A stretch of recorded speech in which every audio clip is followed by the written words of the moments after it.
Depuis 2018, depuis que donc je suis dans le marché de l'écriture en ligne, je pense que j'ai discuté avec 400, plus de 500 rédacteurs web freelance. Et dans cette vidéo, j'aimerais te partager les 4 problèmes récurrents que j'ai observés auprès de ces personnes avec qui j'ai discuté. Alors, il y en a avec qui c'était des simples connaissances, il y en a c'était dans des apéros de networking, et il y en a aussi beaucoup que j'ai accompagnés. Donc, c'est des problématiques que moi j'ai vues de manière très concrète. Et donc, c'est les 4 problématiques qui les empêchent généralement d'atteindre la barre des 4000 euros de chiffre d'affaires mensuel. Cette barre, je la trouve intéressante parce que c'est à partir de cette barre qu'on commence réellement à être rentable en freelance. Donc, allons-y. Le problème numéro 1 que j'observe, c'est que souvent les freelances en rédaction sont conditionnés à se sous-vendre. Donc souvent ces freelances-là qui font de la rédaction web, ils ont suivi une première formation en rédaction web. Il y en a certaines que je ne vais pas citer qui sont notamment très connues sur le marché et qui ont formé beaucoup de rédacteurs, beaucoup de rédactrices web. Et dans ces formations, on explique à ces freelances qu'il faut fixer leurs tarifs au centime de mots écrits. Donc on va dire, bah tiens, tu vas donner 5 centimes le mot, et donc bah, si tu écris un article de 1000 mots, tu fais 1000 mots fois 5 centimes, ça te fait 50 euros. Et alors moi, je n'ai pas suivi ces formations-là, donc je ne sais pas exactement ce qui se dit, mais de ce qu'on me dit, hein, le standard qui est donné, c'est autour de 10 centimes par mot, et si tu arrives à facturer 15 centimes, 20 centimes par mot, eh ben, tu es dans le haut du panier et tu peux t'estimer très content. Pour moi, ça, c'est un problème et ça crée 3 conséquences négatives. La conséquence numéro 1, la plus dangereuse, c'est que bah, en fait, quand on vend un article au centime de mot écrit, le tarif il n'est pas assez élevé pour être rentable. Même quand on est dans le très haut du panier à 20 centimes de mot, bah, 20 centimes de mot, ça fait 200 euros un article de 1000 mots et c'est pas assez élevé. Un article de 1000 mots, globalement, ça va prendre une journée de travail. Parfois un peu plus, parfois un peu moins. Il y a des recherches, il faut faire le plan, il y a le brief avec le client, il faut rédiger, il faut relire, mettre en forme, éventuellement intégrer des feedbacks. Et en fonction de la technicité du sujet, ça va prendre plus ou moins de temps. Donc on arrive vite à 1000 euros, à une journée, pardon, et une journée 200 euros, en fait, c'est pas assez élevé parce que c'est un montant qui est brut, et donc il faut retirer de l'URSSAF, il faut retirer éventuellement après de l'impôt, et donc c'est pas assez. Donc ça, c'est le premier point, c'est que structurellement, mécaniquement, on n'est pas assez rentable. Et d'ailleurs, souvent, ce qui se dit dans ces formations, c'est que, ah bah du coup, ce qu'il faut faire, c'est apprendre à écrire plus vite. Et donc, en fait, ton article en une journée, il faut que tu le fasses en une demi-journée. Et parce que du coup, tu vas pouvoir prendre plus de clients et c'est comme ça que tu vas être rentable. Sauf que ça, c'est le meilleur, c'est la route la plus directe vers l'épuisement et le burn-out. Deuxième conséquence négative de ce genre de raisonnement, c'est que ça n'attire que des clients qui veulent du basique, qui veulent du vite fait, bien fait. Sur le marché, hein, vous avez des clients qui veulent pas payer du tout, vous avez des clients qui veulent payer pas cher, des clients qui veulent payer un prix intermédiaire et des clients qui veulent payer plus cher. C'est valable sur n'importe quel type de marché. Et donc quand on se vend au centime de mot, tout ce qu'on fait, c'est qu'on va attirer uniquement des clients qui veulent payer du pas cher. Et on se ferme mécaniquement la porte des autres clients qui pourraient payer plus cher. C'est difficile à comprendre, mais c'est exactement ce qui se passe dans la réalité.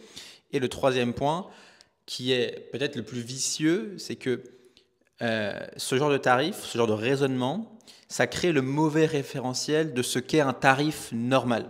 Donc souvent, quand moi je récupère des rédacteurs, rédactrices web qui sont passés par ces programmes-là, elles ont été habituées, elles ont été conditionnées, hein, ce mot il est important, à facturer allez, entre 100 et 200 euros l'article. Et donc quand je leur dis que bah, c'est au moins le double qu'elles devraient facturer, ça paraît insurmontable. Et c'est normal, quand on a été habitué à 100, bah, quand je dis qu'il faut faire plutôt 300 ou 400, oh là là, ça paraît impossible. Mais bon, ça ne l'est pas du tout. Mais donc voilà, tout ça c'est très compliqué. Point numéro 2, donc le deuxième blocage des freelances en rédaction, c'est qu'ils le font uniquement de l'article SEO. L'article SEO, aucun problème, c'est bien pour démarrer, je pense qu'on passe par là quand on se lance. Sauf qu'il faut vite aller au-delà parce que si on prend l'échelle des différentes prestations possibles quand on vend de l'écriture, l'article SEO, c'est la prestation la moins valorisée et la moins rémunérée. Pourquoi? Parce que c'est la plus simple à faire, entre guillemets, on suit un brief, parce que c'est là où il y a le plus de concurrence. Aujourd'hui, les IA peuvent bien le faire. Il y a des freelances à Madagascar, il y a des freelances qui ne se vendent pas cher du tout. Et c'est aussi une prestation qui demande le moins de compétences, qui a le moins de technicité, et donc qui est forcément moins valorisé. Tous ces éléments-là, ils vont ensemble. Et donc la solution ici, c'est aller s'ouvrir à d'autres formats. Parce qu'encore une fois, je vois beaucoup de freelances qui ne font que ça. Et donc ce qu'il faut, c'est s'ouvrir à d'autres formats, peut-être du LinkedIn, peut-être de la newsletter, peut-être des articles à dimension éditoriale, donc il y a plus de recherche, plus de réflexion, plus de points de vue à apporter, et ou s'ouvrir à des sujets plus stratégiques et ne pas uniquement être dans l'exécution pure d'un brief très précis qu'on nous donne, ce qui est souvent le cas, mais aller sur des sujets davantage de réflexion, de stratégie et qui vont avoir plus de valeur pour le client et on va s'impliquer davantage dans sa réussite. Blocage numéro 3, c'est le fait de vouloir rester généraliste. Alors ça, c'est un grand classique du freelancing. Je vois beaucoup de rédacteurs qui se disent, qui ont envie de vouloir rester généraliste et de travailler dans plein de domaines différents. Et je comprends cette envie à 100%. Et d'ailleurs, d'autant plus si on applique tout le schéma que je viens de dire. Si on fait des missions un peu basiques, pas très intéressantes, où on suit un brief très précis, alors oui, si on écrit tout le temps sur les mêmes sujets, à un moment on pète un câble. Ça, je comprends à 100%. Et donc on se dit, bon bah, comment je vais trouver de la curiosité, comment je vais trouver de l'excitation en allant écrire sur des sujets différents. Et donc c'est comme ça je pense qu'on s'enferme dans cette posture de généraliste. Mais malheureusement, cette posture de généraliste, elle condamne à des prestations basiques de surface. Puisque forcément, je suis positionné sur aucun domaine. J'allais dire le mot expert, mais le but, c'est pas d'être expert, c'est juste d'avoir des compétences spécifiquement dans un domaine. Et donc, le fait que vu que j'ai pas ça, forcément, je peux que faire de la surface un peu partout. Logiquement, également, on va attirer que des clients qui veulent du vite fait, bien fait. On va pas chercher un freelance qui connaît le domaine, mais on va chercher un freelance qui peut vaguement écrire dessus pour un article assez basique. Forcément, ça conduit à quoi? Ça conduit à des tarifs qui vont être trop bas, et donc des clients qui ne voudront pas payer très cher. Et là-dessus aussi, ce qui se passe, c'est que comme on est généraliste, on ne sait pas qui prospecter et on ne sait pas vraiment sur quoi créer du contenu. C'est trop dur en fait, il n'y a pas vraiment de sujet spécifique.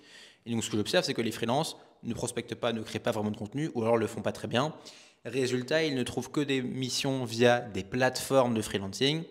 Et le problème des plateformes de freelancing, c'est que souvent elles sont bas de gamme. C'est des articles où on est payé au centime des mots pour des missions pas très bien écrites, pas très bien valorisées et des missions pas très bien payées. Voilà. Et donc encore une fois, tout ça c'est un serpent qui se mord la queue et une espèce de cage dans laquelle on reste prisonnier. Et le quatrième point, qui est également très lié à ça, on voit que tout est lié, c'est le manque de compétences marketing et business. Souvent, ce que j'observe avec les profils rédaction web, rédactrice web, c'est souvent des gens qui sont consciencieux, qui sont rigoureux, qui sont assez bons dans l'écriture, qui aiment bien écrire, qui font leur travail. J'ai plein d'exemples de freelance que j'ai accompagnés en tête où c'est des gens qui ont à cœur de bien faire leur travail et qui font bien leur travail. Et donc, sur le format article de blog SEO, leur technicité, elle est très bonne. Ils savent très bien délivrer ce format-là. Mais souvent, le problème que j'observe, c'est que, en fait, ils n'ont aucun recul business, marketing de ce qu'ils font. Ils ne comprennent pas quels sont les rouages marketing derrière le fait de publier un article de blog pour une entreprise, pour leurs clients. Ils ne comprennent pas comment est-ce que la prestation que eux font s'insère dans la stratégie marketing globale du client. Ils ne comprennent pas comment ça contribue pour l'entreprise à générer in fine du business. Et tout ça, c'est problématique puisque si on ne comprend pas fondamentalement ce qu'on fait d'un point de vue plus macro, on est incapable d'aller monter en gamme sur les missions, sur la stratégie, de sortir de la posture d'exécutant pour aller plus vers une posture de consultant. Tout ça, c'est impossible puisqu'on ne comprend pas réellement ce qu'on fait. Et donc, encore une fois, on est cantonné à ces missions basiques bas de gamme et à rester dans exactement tout le schéma que je viens de décrire. Donc, c'est une histoire, c'est un serpent qui se mord la queue. Et souvent, pour ça, pour sortir de cette situation, encore une fois, comme c'est un travail assez macro à fournir, il n'y a pas une carte à activer qui va tout débloquer. Il n'y a pas un levier qui va faire que tous les autres vont marcher. C'est un travail global sur tous les pans de son activité, sa posture de freelance, sa compréhension des enjeux marketing business, sa manière de se présenter, de se vendre, son positionnement, les types de prestations qu'on vend. Et donc c'est pour ça que dans mon programme, l'accélérateur freelance, on travaille sur absolument tous ces points-là, parce que c'est tous ces points-là qui vont permettre de dépasser les blocages que je viens de présenter et d'aller atteindre cette barre des 3 000, 4 000, 5 000 euros de chiffre d'affaires mensuel pour enfin être rentable avec son activité.